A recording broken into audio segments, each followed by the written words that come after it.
I interview Cynthia, who is a sustainable fashion content creator, and we talk all about living a conscious lifestyle, incorporating sustainability into your wardrobe, creating content, and also how brands can work better with content creators, and honestly, so much more. It was such a deep and meaningful episode, so make sure you tune in.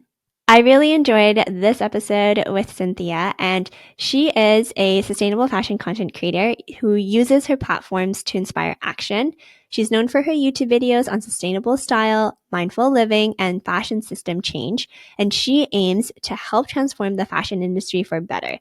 You can check out her YouTube at Inspiro, and we're going to have links in the show notes. And you can also check out her website, fashionsustainability.co, for easy ways to take action. She is one of my favorite content creators and now a friend, which is amazing. So I really love this conversation we had, and we covered a wide range of topics. So I'm excited for you to dive in. But before we get there, there's a couple resources I want to share with you off the bat. So if you're someone listening to this right now and you're just starting your sustainable fashion journey, I wanted to talk quickly about our handbook, which you may have heard of before. But essentially, when I was going through my slow fashion journey, I was shocked at everything I was finding out. So I gathered all the research, and because I was sitting on so many facts and I knew that a lot of this information wasn't readily available, I decided to self-publish an ebook. And so it's called The Recloseted Handbook, Your Sustainable Fashion Guide. And it takes you through how you can make sustainable fashion work for your lifestyle. So how you can figure out what clothes you need, how you can organize it, what brands you should support, like all that stuff. And you can check it out at recloseted.com/handbook. We'll have a link in the show notes. And you can also use code podcast for 10% off. So if you want a resource and you are just starting your journey, that's available to you. And on the flip side to that, if you are a brand owner listening to this and you want to really increase your sales and grow your impact this year, I would love to have a complimentary consultation with you and chat with you to see if it's a fit to work together. And even if it's not, I always try to give value during these calls anyways. So it doesn't hurt to just book a call with me and see if I can help support you. Cynthia gives a lot of great tips from a content creation perspective in this episode. So I think this episode is going to be amazing for you. But if you did want to book a consultation, you can go to recloseted.com/biz. Link will be in the show notes as well. And on that page, you can check out some of our business consulting services, request a consultation, and we can jump on a call and see if I can support you. So those two resources are available to you. And now, without any further ado, let's dive into the episode. Welcome to Recloseted Radio, Cynthia. I am so excited to have you on. We've known each other for a while now, and I'm really excited for this conversation today. And so to kick things off, for folks that don't know you, do you want to walk people through your story? What led you to kind of starting your own slow fashion content creating journey? Yeah. Well, thank you, first of all, for having me here. I'm so excited to be on here and to just catch up with you through this as well. Wow. I started Inspiro as a YouTube channel probably 5 years ago now. I just remember I was doing a paper in high school on business supply chain, and I chose Zara because I was interested in fashion at the time. And I realized how messed up their fast fashion model basically was and how that played a role in shifting our fashion industry because Zara was probably the first brand that basically introduced like a 14-day turnaround time. And at that time too, I would always look at my closet and wonder why I felt like I never had clothes to wear. So it was kind of the mindless consumption, the emotional shopping, especially at that age where I think I was trying to prove myself and find confidence in clothes with the whole Rana Plaza collapse around that time and just learning about how unethical the fashion industry was. So I decided to turn on my camera and film in my little room at home about why we should say no to fast fashion. And then I was also getting into capsule wardrobes at the time. And those videos kind of blew up. They're so embarrassing to watch now with baby Cynthia on the screen. But it was really cool to be able to share how passionate I was about something and also see how others wanted to join in on that discourse. And from there, I was like, okay, wow, like I see that I'm so passionate about this. And I started wanting to just share that and be able to chat with other people online about it. And that's kind of how I started getting into this whole YouTube thing.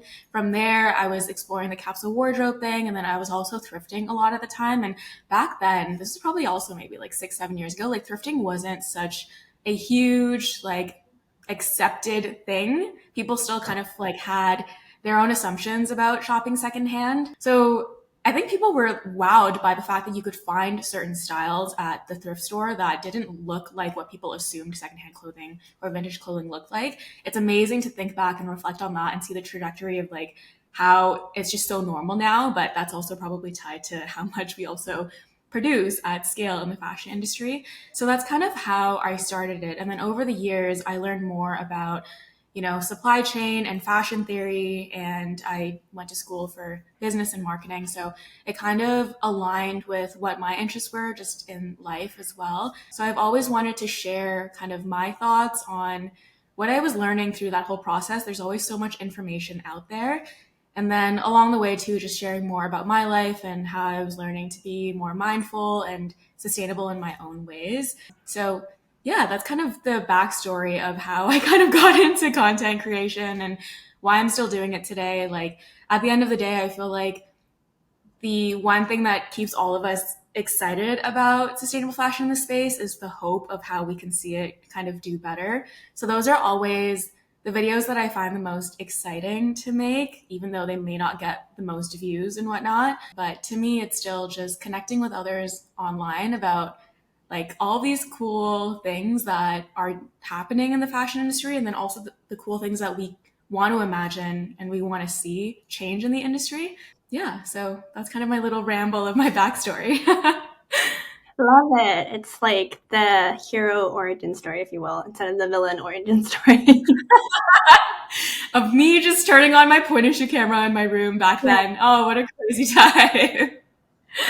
And speaking of thrifting too, I find often in sustainable fashion when you're in it, you can feel like we're not making enough progress, things are moving so slow. But yeah, to your point, I feel like thrifting had such a big stigma back then. And sometimes it still kind of does with certain people, but I feel like generally now it is accepted. People are super into it and everyone's probably thrifted at least one piece of clothing lifetime, which is awesome. But yeah, it's nice to just see just from 5 years ago the changes. Yeah. And I think now because I mean, we obviously produce at so much more scale in the fashion industry. There's so much more clothing too. Like Mhm. it's almost a vicious cycle, and that's a whole other ramble that we could get into.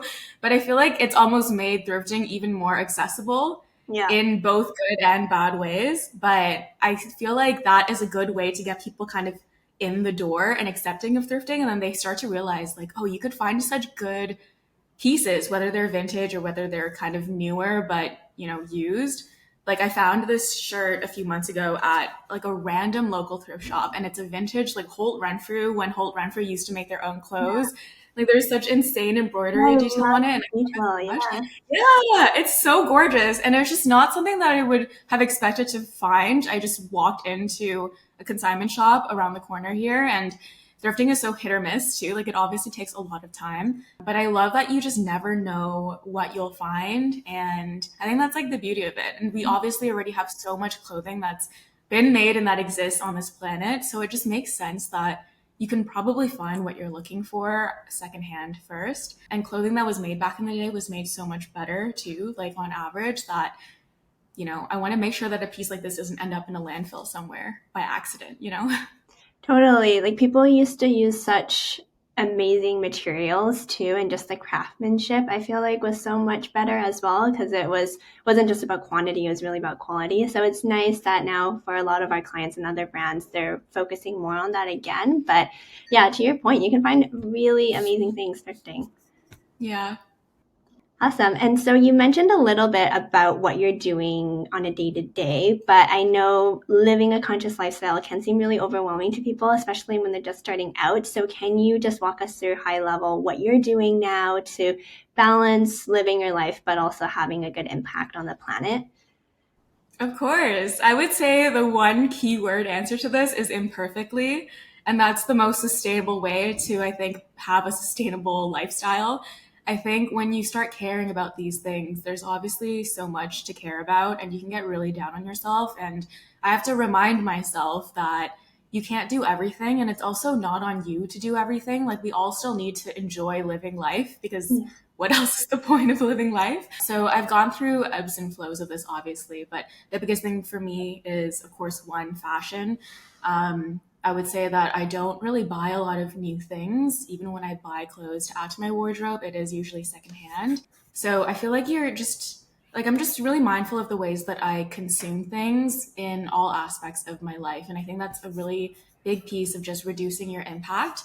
Another thing that I have just shifted and is now naturally comes to me. Obviously, one of the biggest areas of that for me is fashion. I feel like on average, an individual consumes so much fashion, especially when you start getting into the trend cycles and with how easy fast fashion makes it to buy so much clothing. So I think that's one of the biggest ways that I've consistently reduced my impact as an individual, whether that's just buying less or it's buying secondhand when I want to add new things to my wardrobe. Another really easy thing that I found was my diet. Like you've heard people say, just eat a little bit less red meat through the weeks. So most of the time when I'm cooking at home, like I don't like handling raw meat anyway. So I'm mostly eating like vegetarian or pescatarian. And then when I eat out with friends, I'm not as restrictive. And I found that that personally works for me. But I feel like it's nuanced and it depends on your lifestyle. Another thing is when I moved to a bigger city that was more walkable, I could finally sell my car, which was not a thing that I could sustainably do before I moved. So now I can take transit easier or walk places for most of, my commuting time. And I'm really grateful for that. But again, it didn't make sense for me when I wasn't in the city to commute 2 hours instead of whatever it took me to drive. It's really just about not being hard on yourselves, also not being hard on other people in your circle, because I find that a lot of the times it's all about building a community and getting others around you to also be aware of their impact, right? But like in a positive and exciting way. And I find that it could be really easy when you're getting into these headspaces to be like, no, like if like we all need to be doing these things and there's only one way to do it and it's black and white, because it's not, it's super gray. So I think that's why, going back to my original answer, like it is just about being imperfect. And like we have these kind of trendy keywords too in sustainability, where the big thing is being zero waste or whatever it may be. And yeah, like it's good to reduce your waste as much as possible, but if it's really unsustainable for you and bad for your mental health, like I will go get a coffee, and if it's in a takeout container, that's okay. So I won't be getting a coffee every day, twice a day, because I don't want to be creating all that waste, or I'll bring a cup when I can. So it's just being mindful about these things through your life. And then I think that compounds when you're also just inspiring others around you with your own actions. Yeah. And then it's also like obviously about the individual and our impact, but then also holding bigger brands accountable where we can too. So I try to just be aware of what's going on in the world and what I want to be using my voice for, signing petitions for. And I think that's also really important to have on our radars. Yeah, totally. And quick plug for Cynthia, but her site is amazing. We'll have it linked in the show notes. But on the site, Cynthia has a lot of resources around like things you can do to take action as just an everyday consumer, because we do need to hold brands and companies accountable. And you can often feel like you're just one person, but if we all collectively band together, there's such a big impact there.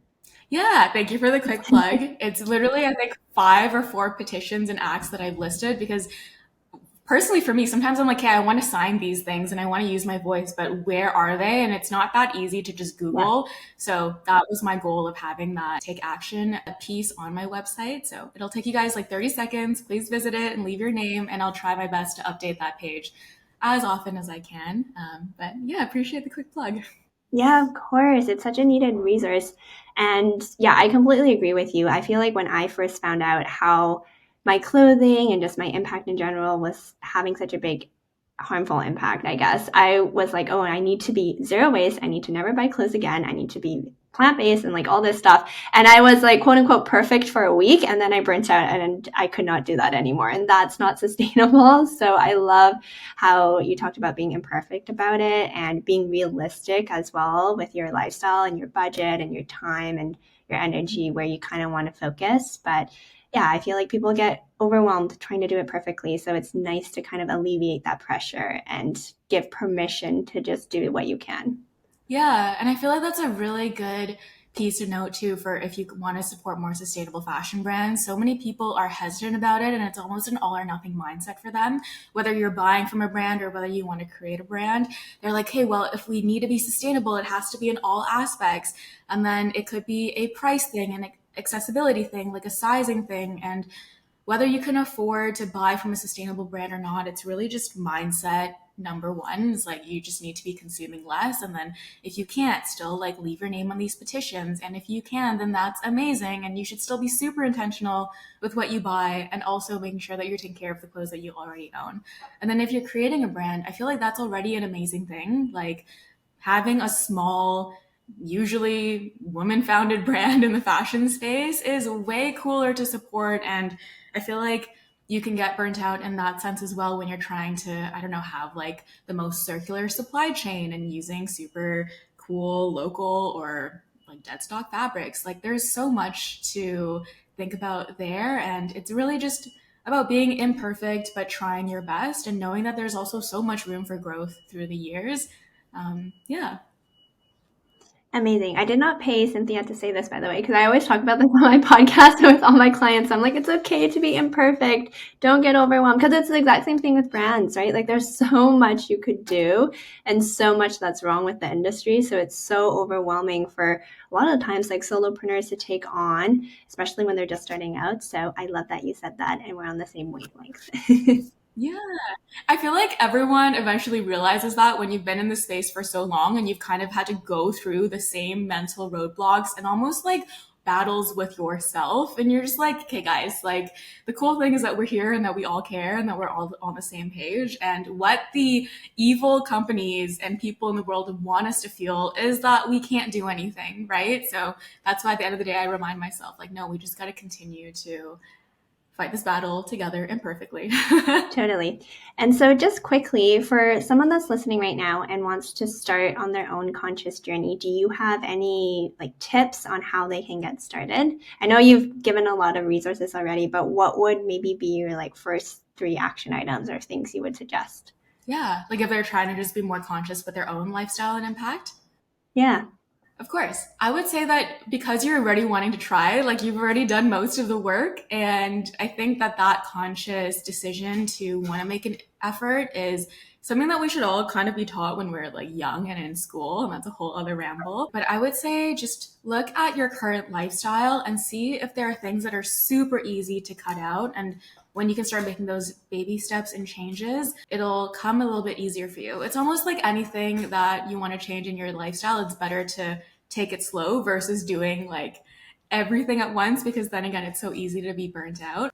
I would say one is like, yeah, look at all the things that you may like that you might consume in a week, whether you're buying things. And I love this because usually you get to save money from it too. And just think about like what is one thing that you could cut out and see if you could do that every week and every month. And I feel like that's an easy way to reduce your impact in one way. The other is again, like the diet thing is really big just because food is such a huge emitter of emissions and uses so much of our resources on this planet. So if you can, maybe cut out one meal a week where instead of eating red meat, you eat fish or vegetarian. And then the next time you go to buy something new from any retailer, like let's say you needed a new shirt for work, if you could try to find it used first, that could also make a really big difference. I think it was in Hassan Minaj's like documentary on Netflix. He had an episode on fashion, and they had found that stat where they said if every person in the world or in America bought one thing used instead of new, it would cut emissions by an astronomical amount. And that was like a really cool quote to hear. I think that was 1 or 2 years ago now, and I wish I knew the number off the top of my head. But it's like one small, because imagine how much clothing that you buy a year. Like if everybody just bought one of those items used instead, I feel like that could make a really big difference. totally. Love that. And it's also like baby steps, right? Like swapping one meal out, trying to thrift one thing. So awesome. And I now want to dive a lot into your content creation because I'm such a big fan of your content, as you know. And I'm sure like some of my audience is actually probably following you as well because the space is a bit small. But let's go behind the scenes of creating content because I feel like a lot of people nowadays want to create content and want to raise awareness. So how do you decide what you want to create content about and what's your process from having that idea to actually like posting it on YouTube or Instagram? Yeah, of course. I would say that sometimes I'm like the worst content creator because I'm so inconsistent with it, but that's also okay. I would say that's probably really bad advice because you should be consistent if you're trying to like grow on social media. But I would also say it's like do the best that you can, especially if it's not your main job. It's not for Yeah. me. And in terms of trying to pick the types of content that I want to make, the most sustainable way for me to go about that is to make content that I want to see on the internet. That's usually when I make content that I really enjoy watching that resonates with others. And even if it doesn't resonate with others, I'm okay with it. I'm okay if the views are low because to me, the video speaks to me. And I think that's how I've been able to consistently come back and enjoy being on this platform because it's not like I really get a lot out of being like the work that I put into it. It's not like I get amazing things out of it. And that's, I think, what continues to keep me energized about it because it is really about connecting with people and with like cool brands at the end of the day. And I feel like if I didn't do that, for example, I would have never met you. And I think that is the beauty of making content online. Like it makes the world such a smaller place. So in terms of ideation and like choosing what types of videos I want to make, one, it's yeah, like are there videos that I wish I could see online right now that I'm not seeing? For example, like the sustainable brands to know, or a lot of like the fashion system change and theory videos that I want to make because they're things that I'm excited to talk about. And then the other stuff I need to be kind of strategic about to keep my audience engaged or growing and also share more of like my life, especially just with YouTube as a platform itself. So that's when I need to be a bit more strategic about what's worked on my channel before or trying to make videos that, you know, have higher views for the keywords in it, like the reset with me's or the day in my lives and things like that. Yeah, so that's kind of how I pick the content that I want to make. And sometimes I'll also just sit and brainstorm because you'll often just find yourself thinking about random video ideas through the day. So I'll like keep a notes app and I'll just write them down. And it's not like every idea that I want to make, I actually do want to make at the end of the day. So it's nice to have a list. And then sometimes my audience will also be like, oh, like I'd love to see this from you or this from you. So there's a running list there as well. A lot of the times, a lot of the content that I want to make is super research intensive too. So it's like, yeah, maybe I want to make this one type of video, but it's going to take like X amount of hours to do the research properly to also not spread misinformation. So then it takes a while to work on that kind of video. So it's super nuanced in that sense, but it's also not like a scientific formula. If you want to make a certain video, I would say like you kind of just do it. I guess if I was to get into like the weeds of like how that video goes from idea to creation, I would often then think, okay, like what do I want this video to look like? If it's more of a sit down chatting video, then it's mostly just research intensive and then figuring out what are the key pieces of information I want to get across in the video. And it's nice to have a main call to action there so it doesn't get lost because then otherwise in this space, you can just ramble on in so many different directions for hours and hours. And then if it's more of like a lifestyle or like aesthetic video, then I'll storyboard out the different parts of the video. I'll kind of like have visual sketches of what I want the shots to look like. And then I'll make a shot list of things that I kind of want to film. And then it goes to my Final Cut Pro and then I edit everything. I feel like in this space, editing takes a really long time too. So if you have the resources and can find an editor, I think that is also really helpful. And then from there, I upload it to YouTube and I make the thumbnail and the description. And it's really straightforward, even though I feel like I've been answering this question for a long time. No, I love the detail though, because people don't often go into that detail. And I'm actually going to dive deeper because I love the fact that you storyboard and I feel like I should, but I'm just way too lazy. But are you doing this on your iPad or your Notion? Like, what does this look like? Is it a piece of paper? Yeah, it depends on what kind of medium I want to use. Like sometimes if I'm being really messy or my mind is a super jumbled place, it's easiest for me to write on like a scrap piece of paper and it'll look like just scribbles everywhere. Sometimes I'll be in Procreate on my iPad if I want it to be more like professional or if I'm feeling like I'm in, you know, a really productive mood. And then a lot of the times it's just a very, very unesthetic, long, like bulleted list in Notion, to be honest, where I'm writing out visually what I want to see. So it's not like the most creative and artsy thing for me to look at, but I would say it's usually one of those three things for me. Okay, cool. And I appreciate the transparency because I feel like when people film it on YouTube, when they do their day in the lives or whatever, it's always so aesthetic. It's on their iPad. It's beautiful. And I'm like, you could be an artist. Like, what are you doing storyboarding? But I feel like they're also doing that so that they can have that footage for YouTube. And then most of the time, they're probably just in their head making a list of like, oh yeah, I want this shot or this shot. And it is nice if that's what's going to get you motivated to make that video. But for me, especially when you're trying to prioritize doing so much with so little time, that's usually the first thing that goes for me. I'm like, I do not need to make this aesthetic because I need to get this video out. Otherwise, most of the time, I just like push that video off for months. And then 6 months later, I'll be like, oh, I haven't posted on YouTube in so long. It's because I was trying to make this video and then I kind of got stuck in the planning phase. And I think that's the other important thing to note is you can be stuck in the planning phase because you want to perfect a video, or you can be stuck in the planning phase because you want to create content, but you want to show up online so perfectly.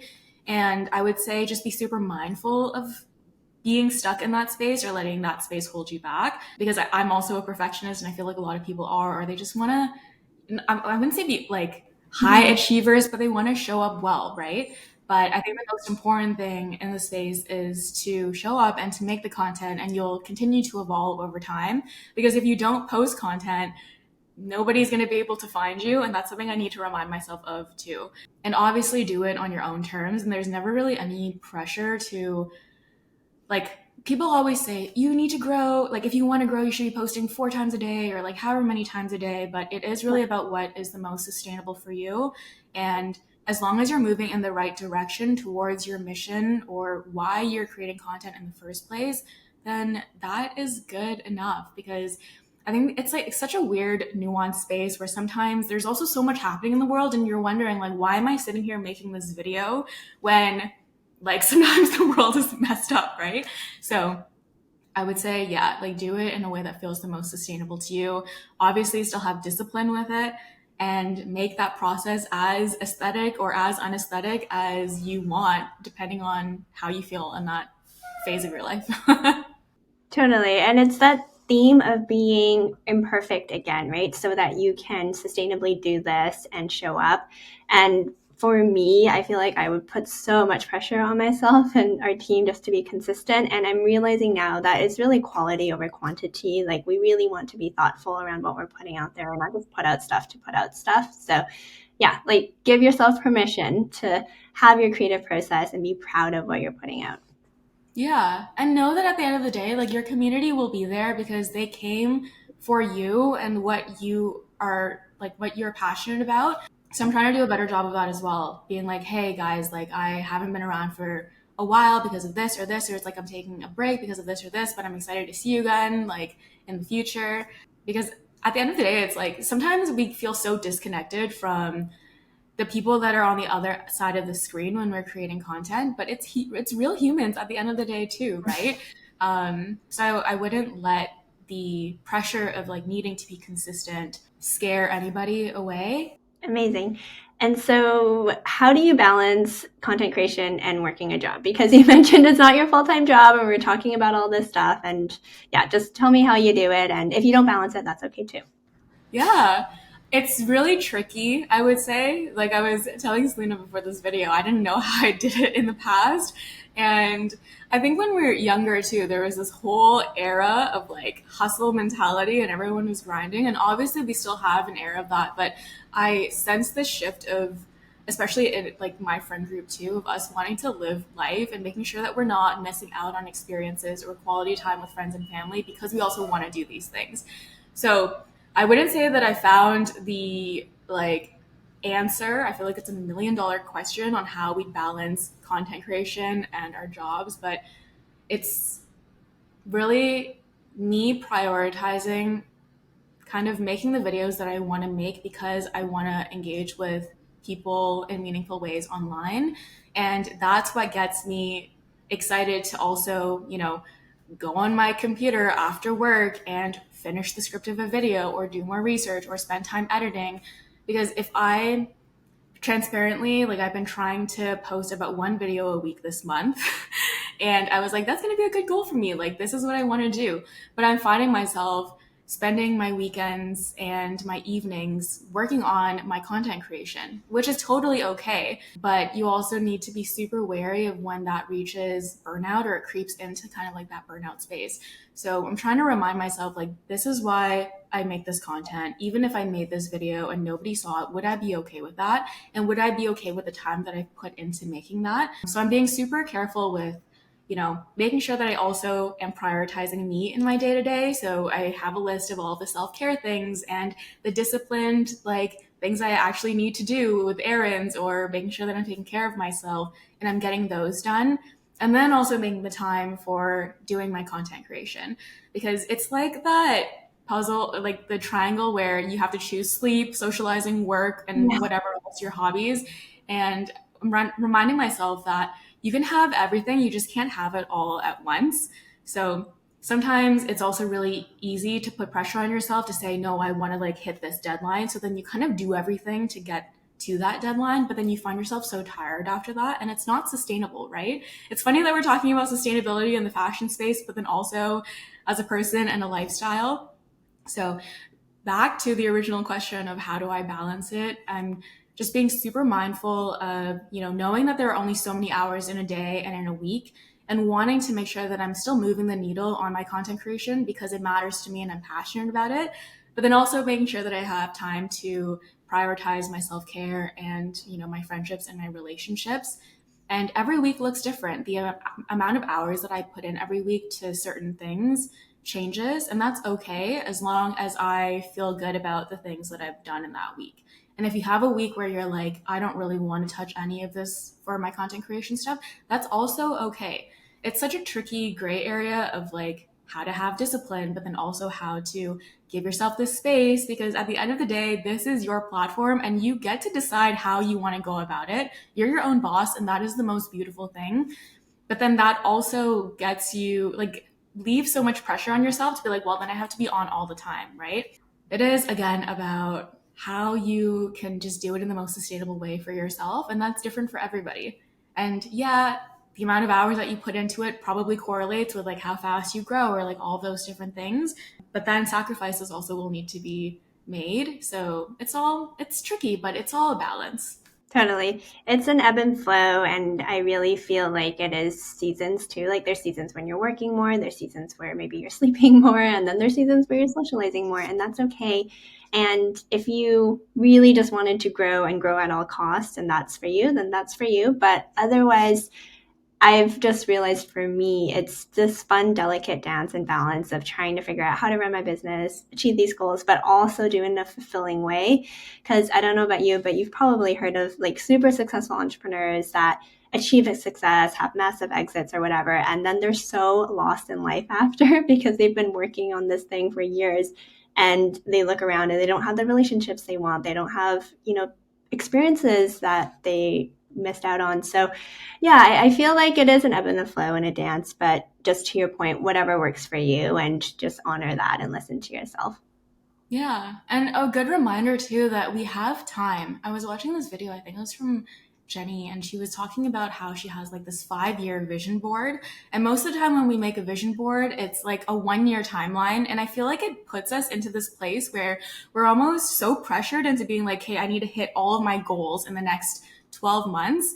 And that's kind of insane to think about because we have our entire lifetimes ahead of us to do all the things that we want to do. And the things that we want to do can also change as we grow as people, right? So I think it's a good reminder to be realistic, but also ambitious with your goals. But know that if you don't hit it in a certain timeline, you still have time like ahead of you to do those things.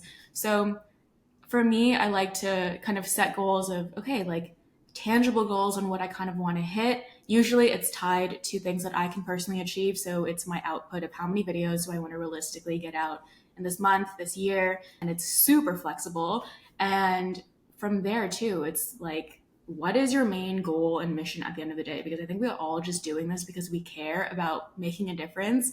And so, what does that mean to you? Because when it gets hard, you will need to look at that and remind yourself of, why you're putting in all this effort. And yeah, back to your point on how people have, been overnight successes or have put in all that work and had major, amazing exits, but then feel so lost. I think that's because they sprint and they constantly look for that next thing without being aware of like all the other things that are important to them in life. So it's, I think, good to reflect on that and think in this era of your life and who you are, what are the things that, you find the most valuable for you, and make sure that when you're planning out like your weeks or your months that you're making time for those things because they are going to make you feel better. You know, for me, for example, it's like I want to make sure I'm moving my body every day because otherwise, when you're balancing a side hustle and a job, you are spending so many hours at your desk and it's so bad for your body. So I need to move my body, and sometimes I don't want to. Sometimes I don't want to go for that walk. And then, yeah, back to your original point too of like there are seasons of when you want to be doing more or doing less. One of the things that I need to remind myself, and I think this is probably similar for you because you're in London, is the weather makes such a big difference on your productivity. And that's something that is okay and we should accept. Like, people, like animals hibernate in the wintertime for a reason, and we probably experience like 4 to 6 months of super cold, snowy, gloomy weather. So it's okay to move slower if you feel like moving slower in those months. And there's a lot of nuance in the world, you know? So we need to be softer and more gentle with ourselves. Yes. I like love all that. I feel like I know this and I always tell my friends this, but hearing you say that, I'm like, oh yes, I agree. I should be softer and more gentle with myself. But it's so hard to say it to yourself sometimes for whatever reason. Right. It's me too, don't worry. Okay, and then earlier when you were talking about content creation, you said that you spend a lot of time making sure that you don't have misinformation. And I think that's so important because I often find that people will put out random stuff and then other people will quote that and then it just spreads like wildfires. So what are some of your favorite resources to ensure everything's accurate and you're comfortable spreading it? Yeah, there are so many resources, and it's such a tricky thing in the fashion space too. And I think so many people have talked about this where sometimes you state a fact and it's from a trustworthy source, but then you still don't, because it's such a globalized, unstandardized industry that it's like, what was that fact based out of? So it's so hard to kind of make sure that like you don't really know the context or the nuance of any fact out there. But I love so many resources out there.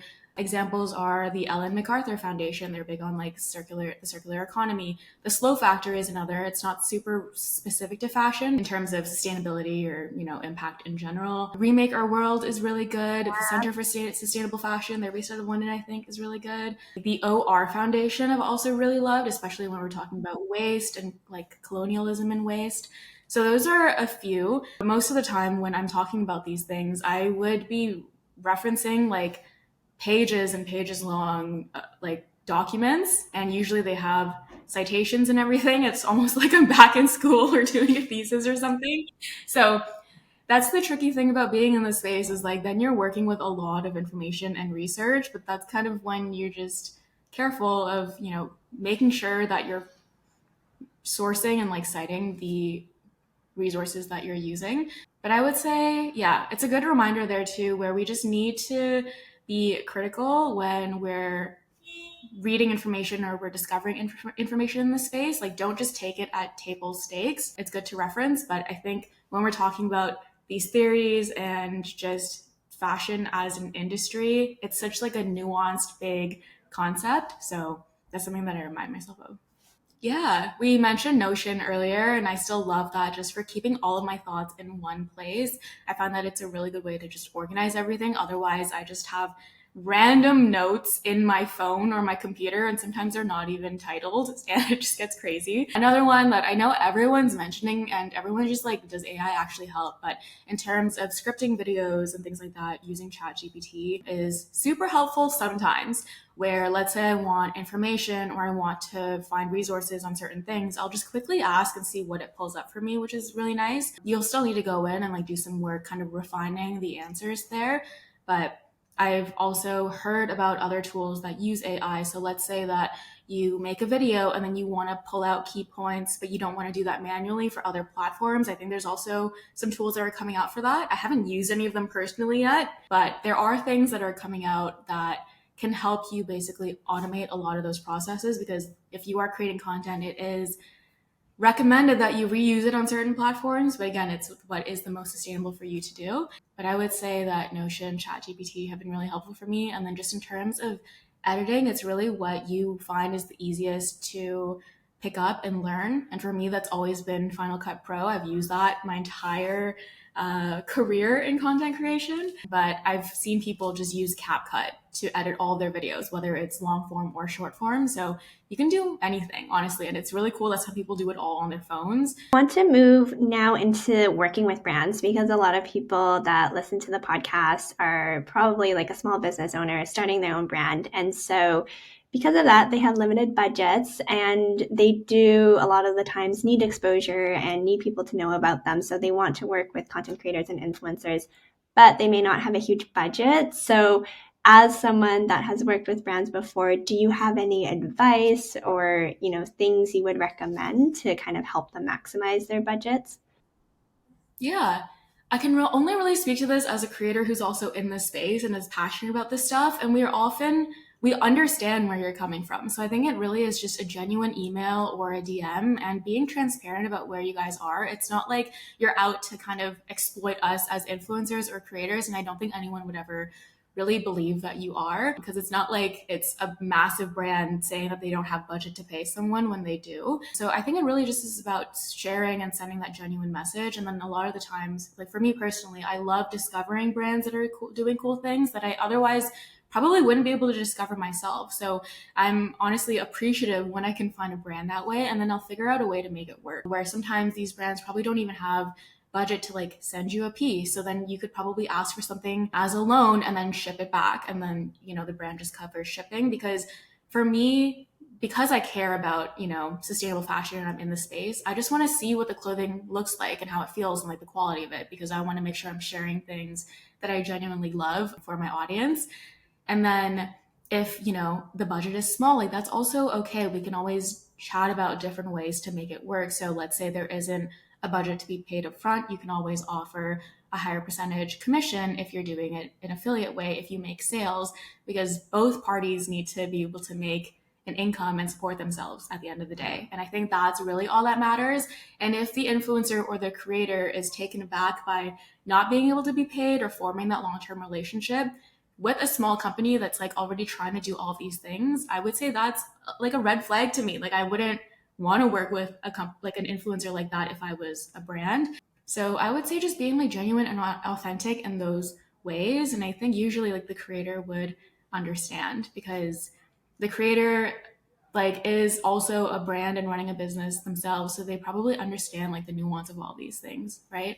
I love that you said that. And that's a really good idea, actually, about like a percentage on the affiliate sales. So I feel like the message from you is just to be genuine, kind of explain your situation, and then be more open to like different ways of working together and making it happen based on your budget.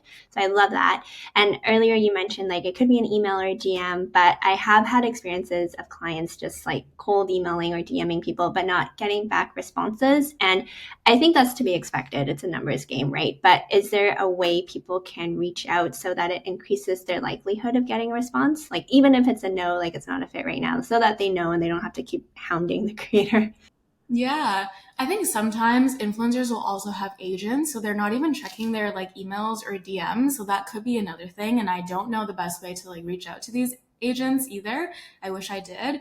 Sometimes I feel like I'll notice when a brand is leaving a comment or just engaging on my platform, especially a smaller brand. It's also just like a person behind it. So I've connected with really cool founders of companies in that way, where I want to know more about them running their business on their account and I'll follow. And then that's how we start kind of creating like an organic relationship in that way. But I know like the email inbox is a crazy place, especially when you're like balancing multiple things. Like I am the worst person probably to like responding to emails and keeping on top of them. So I would say trying to either, send that cold email or see if there's like an agent that they're working with, if you can find that out. And I know that there are starting to be platforms that are coming out that promote like sustainability and sustainable fashion. So it would be interesting to look into those agencies as well. But I don't know, like I think usually they just take a fee out of what is like being paid or negotiated. I'm not sure how sustainable that is either, depending on your budget, but I wish I had a better answer there. I think the other thing too is like, obviously these influencers have built their reach and their audience, but I think another powerful thing if you want to work with influencers and you want that exposure is also to try to share your story in your own words and in your own way in addition to that. Because I don't know if this has also been a shift in the space, but I love seeing like the founder behind a brand and seeing them kind of talk about it. And like maybe that doesn't get the exposure and the reach that's guaranteed as an influencer that you would work with, but even the people that that influencer would send your way, I think it's really meaningful for them to like see that kind of behind the scenes content as well. I think just like one more thing I want to note about how influencer culture is these days. Like obviously the massive influencers get so much PR and free product, but it's a good reminder that like that's not normal. So yeah, it's like I think the whole culture of influencing people are like, I just expect free shit because I am an influencer. But I think when you care about the space and you care about your consumption, like even being able to get a piece, like receive a piece for free or like as compensation from a brand still means value. And I think that's a really important reminder because especially when it comes to a sustainable brand, like the pieces are more expensive to make. It's not like you're getting a cheap, fast fashion $15 shirt as compensation. So like that ties into the whole, I don't know, theory behind us seeing clothes as investments and what they truly are and as like valuable things that you want to take care of in your wardrobe. So yeah, you want to be paid for your work, but also know that like the pieces that these brands are making aren't invaluable. Like they are valuable things. And obviously you can't pay your bills with a piece of clothing, but it's a really nuanced conversation, but I just wanted to touch on how influencers receiving so much free shit is not like a normal thing. Yeah, I agree. I feel like it's often easy to take that for granted when you get it every day and then you become desensitized to it. But yeah, for a lot of our clients, it costs them a lot of money to make these pieces. Like, yes, maybe this dress is $250, but it costs them like pretty much $100 to $150 for them to make it with the materials and the ethical labor. So just also recognizing that I think is helpful. Yeah. I was doing like I'm working on a sustainable brands to know video where basically like this one brand is price transparent about everything and they talk about their landed costs, they talk about how much profit they actually make from a piece and it lands between 5 to 7%. So as an influencer when you're thinking about that, it's like well this piece they would only make like $50 let's say out of like the 250 to $300 that the price is and then from there depending on how much they're selling and you're expecting a certain budget from them, like you need to just be mindful of that and like knowing where that brand also comes from. Totally. Yeah. The math is kind of not mathing in that situation sometimes. Yeah, exactly, exactly. Yeah. And so I want to move into kind of working with the brand. So, what allows you to have the most creative freedom, have the best campaign for your audience? Like, what has a brand done before that's just made your life easy and just made it successful on both sides?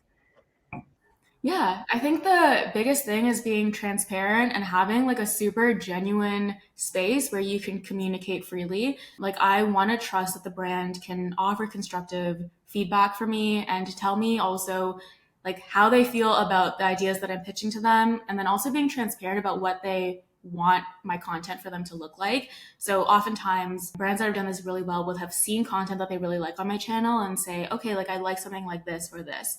Or if they don't have an example of that, they would give me a brief that is pretty detailed about what they kind of want. But in that brief, there's still a lot of creative freedom for me to do what I want. So it's really about communicating a lot of that upfront before I actually do a lot of the work to make that video. So lots of just open, transparent communication of us figuring out the idea before I execute on something.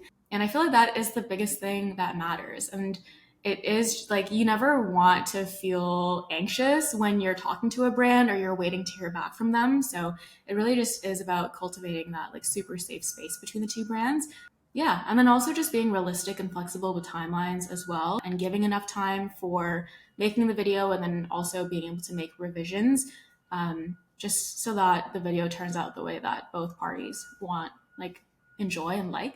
Yeah. And just on that, for someone that's just starting their brand, they may not know this. And so If it's a YouTube video, let's say, on average, how much time do you personally like to have? I think it depends on the concept of the video. Usually, let's say it's just featuring like a piece in, if it's a vlog or if it's like a brand to know or like a wardrobe essentials, I think a timeline of like 2 to 3 weeks is good. Usually in the beginning, it takes about a week of back and forth to figure out what kind of theme you want and how you want it to be executed and like figuring out all the admin details. And then from there, I would tack on at least 2 weeks for that turnaround and then probably another few days for revisions. So that does take about a month then when you like kind of calculate everything, but I would say that that is pretty reasonable. And then a lot of the times, if the influencer or creator does have a lot of brand deals going on, then I would add an additional like 2 or 3 weeks just to like have flexibility for them to fit into their calendar. Like for me, for example, like I don't really accept that many brand deals on my page either. But let's say that there are some months where it usually happens like this. Brands have a lot of budget and they want to work with creators and like use that budget up, then you'll just get a lot of deals and you want to be able to balance it out so it doesn't feel like you're doing a lot of sponsored content. So just being aware of that piece as well, where it's not like that influencer doesn't have anything going on and then you expect from the moment that you email them that like in 3 or 4 weeks you'll have a video out with them. So yeah, again, it's just like being transparent and also just asking about things that you're curious about, because a lot of the time that's where the miscommunication comes into play. And I like to just note, like, remind everyone that it's not dumb to ever ask questions about anything. Like, I ask so many questions.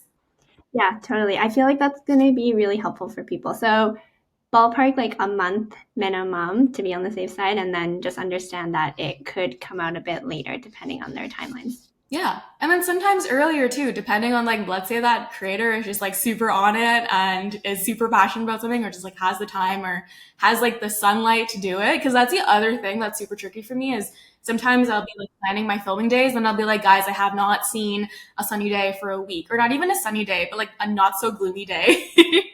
And I like to film in natural sunlight. And I'm like, okay, for this video to like have good lighting, I need some extra time. Totally. Yes, the struggles of gloomy weather. Yeah, really. Okay, so my last question, I kind of want to start to wrap things up because I want to be respectful of your time. But in this space, there can be a lot of negativity. You see a lot of stuff in the news, and you can sometimes feel hopeless. And I know a lot of other people and activists in the space can experience sustainability burnout. So, have you experienced this? And if so, how do you deal with it? Yeah, that's a really good question. And like to be honest, I experience it so much. And I think that's why a lot of my answers in this interview have been about being mindful and like making sure you prioritize your self-care and mental health and knowing that we're all imperfect but trying to make an impact. And I think you can also see that in my channel and when I'm, consistent online versus, being inconsistent and offline is because I'm facing that burnout. So it's been really helpful and a good reminder for me that, you know, at the end of the day, it's about what you can do and how you can see yourself making an impact and knowing and trusting that you never know who that will reach and who that'll inspire. And that has such compounding effects. So that's why I've mentioned through this interview, like, that's why I make videos at the end of the day. It's like, even if I just get one comment from someone, like, that is what makes my day and keeps me going. And yes, like, sometimes I get super down about how there hasn't been a lot of changes in the industry and how we're still kind of talking about the same issues and theories. And then also, even just like, free watermelon. But it's really important for me to also know that, if I don't do anything at all, if none of us do anything, then like, how can we expect anything to change either? So it really is just about knowing that you can't solve all of the world's problems and it's not on you to solve all of the world's problems and it's doing what you can. And something that was super inspiring for me to see too is when I was doing research on this like sustainable brands to know video, there are so many brands that I could say are leading examples that I could pull up and be like, hey, if you want to see what genuine traceability and transparency from a brand looks like look at what Asket is doing. They're based out of Stockholm. They basically had this like fashion impact receipt campaign recently where they will tell you the emissions used and the water used and like the energy used when you buy a piece from them. And I thought that was really cool. Or there is another brand called the Sahili Woman, and they're an atelier based out of India. And basically, with every garment that you get from them, there is a picture of the woman that made your clothes on the clothing tag. And I thought, wow, like what an amazing way to rehumanize our connection to the people behind our clothes. Imagine every single brand did that. Like how crazy that could be in revolutionizing the industry. So yeah, we might not be seeing all the things that we want to see in systems change for this industry, but it just takes people at the end of the day who care and who want to see a difference to make a difference. And sometimes it's not those people that are online or making videos, like they're the ones, at these companies or doing whatever they do in like those spaces. But there are people that exist that want to make a difference. There are people listening to this that want to make a difference. Obviously, that's why they're here. And whether that means that they're starting their own brand or they're starting their content creation journey or whatever that they're doing, um, every single action compounds. And also, even if you say that you're going to be starting to do these things, it doesn't mean you need to be perfect either. I feel like announcing to the world that you're doing something or you want to make a change in some way and then you not seeing progress can be really disheartening, but it is a long game. And maybe even in our lifetimes, we're not going to see the change that we want to see, but that's okay. Like, we are putting in the work because we care about a different future, you know? Yeah, totally. I completely agree with that. And it's important what you said, but also just in addition to know that there's other people doing this as well. Like you're not doing this alone. So seek community and seek solace in those people if needed to, because it can just, in my experience, eliminate some of that hopelessness. Because I'm like, oh, Cynthia's doing this stuff, and like this person's doing that stuff. So I'm not just the only one burdening all this stuff. Because sometimes it can feel like that.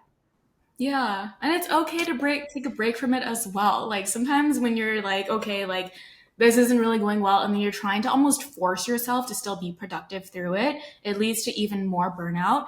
So taking time away from it and just replenishing your own energy in different ways can really, really help because you need to be in a good mental space to do anything and enjoy it. And it really is about the process, right? Because we know that we can't be tied to the outcomes when we're talking about all these big things that are bigger than us. So, yeah. Amazing. So I want to end on something positive. So is there something that you've seen lately in the industry that gave you hope or made you smile? Yeah, I would say the biggest thing for me, just because I've been so in the weeds of this video that should be out by the time you guys are listening to this interview, is just all the cool things that like Ask Get as a brand is doing. And I'm just saying this at this point of time. Obviously, no brand in the industry is like an amazing angel of a brand. I have trust issues, but even how they are taking care of like their entire life cycle of a product by having this program where you can send your products back, they'll like wash it and resell 70% of it and then recycle the rest so there's like no clothing that's going to landfill, or how basically transparent and traceable they are about everything that goes into their clothes. I feel like that's a really cool basically thing that we can see from a brand that's almost already established. And then just knowing that there's so many of these like other smaller women-owned brands like Sanct Clothing that are doing similar things. And so there's so much just cool stuff that's positive and like all these change makers in the industry, and they exist. But yeah, just seeing those cool things coming from a brand that is kind of established really gave me hope, because sometimes you can think like, wow, like all these companies are literally ruining our world. So that's why I love discovering cool brands, especially when they're like smaller and women and people of color owned. But those are the things that kind of keep me hopeful about just this space. Love it. And last but not least, share all your links. How can people stay up to date, support you, and all that jazz? Yeah, so if you can follow me on YouTube, it's at Inspiro. I'm also trying to be back on Instagram and TikTok at the same name, Inspiro. And then, like we mentioned in this video, I launched fashionsustainability.co. So I'll try to update my website with more resources, brands to know, and petitions that we can sign. So if you'd like to check it out, I'd be super appreciative of that as well. Amazing. We'll have all of that in the show notes. But thank you so much, Cynthia, for coming on. This was such a fun time. I feel like the time flew by because we were just talking about things we love. And it was so nice to see you again as well. Yeah, so nice to see you too. Again, I'm so flattered and honored to be a part of this and invited on here to speak. So I hope that everyone enjoyed this episode. And yeah, just thank you.